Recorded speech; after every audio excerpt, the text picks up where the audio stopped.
Hi guys, thank you so much for stopping by the garden today. We're going to go over a little video on fixing your stretched out succulents because when they start to get this big and stretch out, they do not shrink back into their compact shape. So we have to cut and reset them into the soil.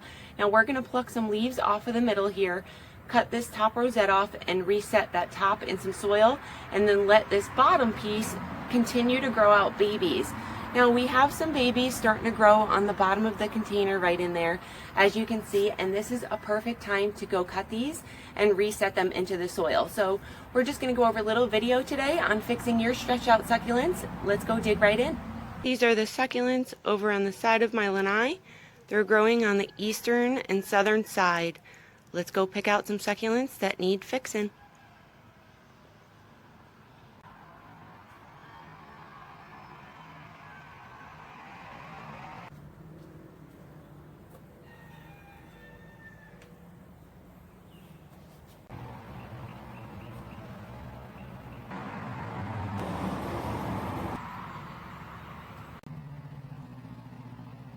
Okay, you guys, we're down on the ground here. We were going to work on the table, but we have such a glare coming off from the sun, so we're going to work on the floor here and just cut these down on the ground. As you can see, this top is growing really nice and compact, so we made sure these leaves were nice and plump because we're going to cut that top off since it is growing nice and compact, because this stretched out part is not going to grow compact anymore. Once they stretch, they're not going to grow back to their compact shape anymore. So we have to cut the top and reset them. So I make sure my leaves are nice and plump before I do this. It doesn't matter if your soil is dry or not, because we're not pulling anything out of the soil or touching the root system.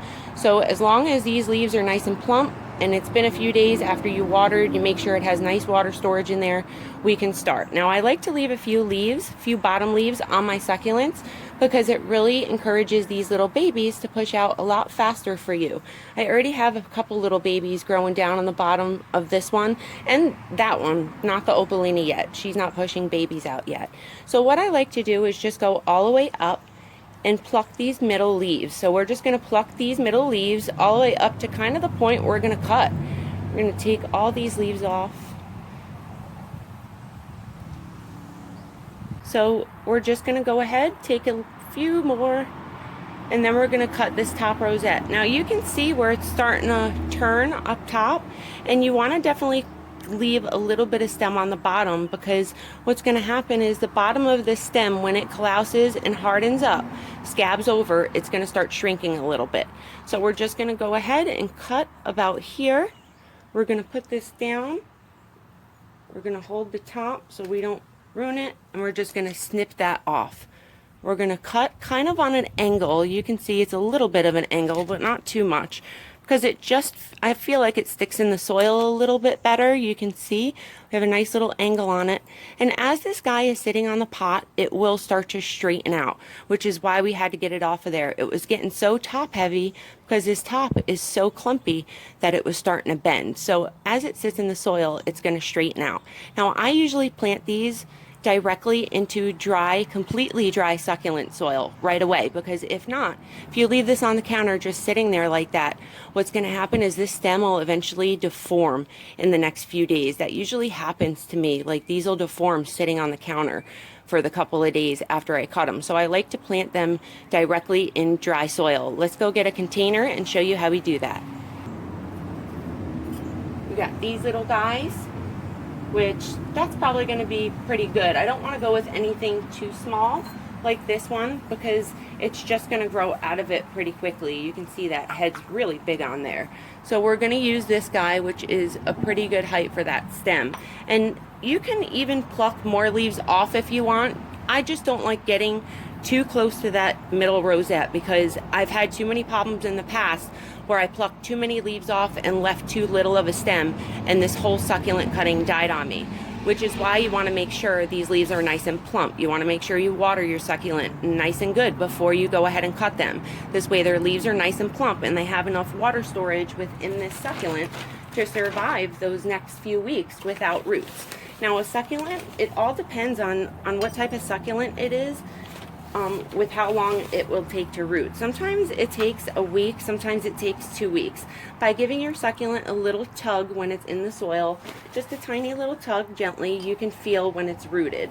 And I usually don't water any succulent cutting I have for at least 2 weeks. When you water this little succulent before you cut it, it should have enough water storage in it.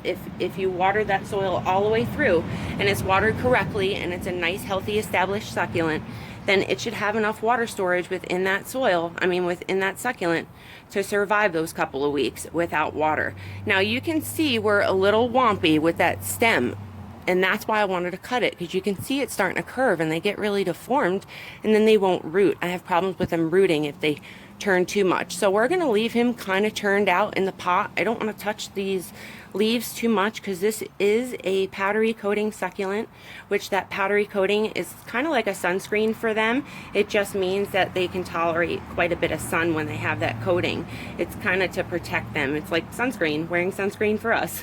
So once that coating comes off, they can't regrow that back on. Just the new leaves, the new growth that's untouched, will have that powdery coating nice and clear for you. But that's it, you guys. I just don't water my succulents about a week to 2 weeks after I plant them, and then I just tug the top, give it a little gentle tug, and that's how I know when it's time to water. I leave it in the same sun it was in because it's still going to be growing. And that's it, you guys. They grow in about 6 to 8 hours of full sun, and you can see they're starting to grow nice and compact now. Thank you so much for watching. If you have any questions at all on cutting your succulents and fixing them, let me know. I'm always here for you, and I'd love to help you in any way I can. Thank you so much for stopping by, and I'll see you next time. Bye-bye.